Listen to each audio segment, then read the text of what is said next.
My name is Lucy, the district nurse in the community health center here, and I'm here today to check on the progress of Mr. David at 34th Street. Is this the right address? You can be the right place. I have David. All right, great. You're so Mr. David from your reports.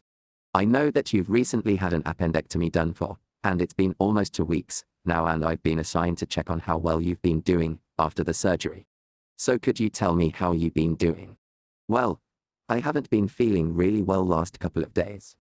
I looked and I sound really exhausted most of the time. It seems that I've lost my appetite. I haven't been eating as much as I usually do. I generally do. I like doing. I don't know what's wrong with me, but I definitely think it's something wrong with me. So if I understand right, Mr. David, you feel that something is wrong with you because you've lost your appetite for years and you feel really tired.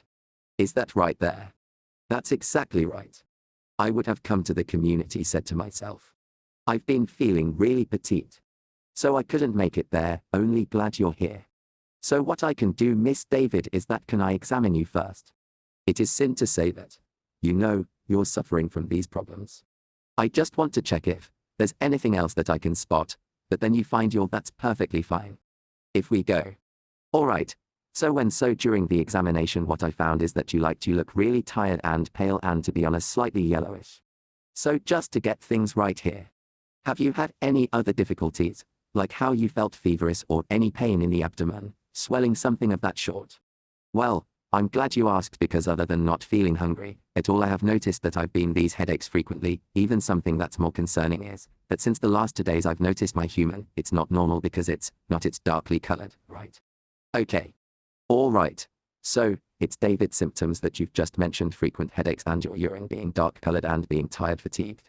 All of these are closely associated with symptoms of jaundice, but it's too early for me to find my second issue. So I can't confirm yet. I leave. Couple of more tests for this. Okay, so like you mentioned that you wanted to come up with the community health center for a checkup, right? I would recommend just that I would want you to come to the community health centers that we can have a more detailed examination of saying right now that you mention it. I've also been feeling of severe abdominal pain and vomiting as well. Okay, if you have noticed, you don't look at my eyes, they don't do. I look as white, and I try to your diagnosis. He's right there. I'm really worried about this. I know. What do you think will happen? Please relax. I'm sorry for having scared you with these details, but jaundice is not a police. It's a condition. Now it could mean that you have some problems associated with your liver or gallbladder. Now this is just a yellow discoloration of the skin or the mucous membrane, and because of the deposition of bile pigment. Okay, so all we need to do right now, like I mentioned, is come over to the community health center of your, and we will need to run a couple of tests that I said I can't confirm yet to listen to the closely associated with jaundice. So if I might ask, what kind of tests are we talking about here? Right, I was about to explain, just that I'm glad you asked. We do some other tests. I'm sure the doctor will prescribe in a certain tests that you either take a breath. So first we go and meet the doctor there, and once we take his advice on what are the tests that you need to undertake, I'll help you with all of those.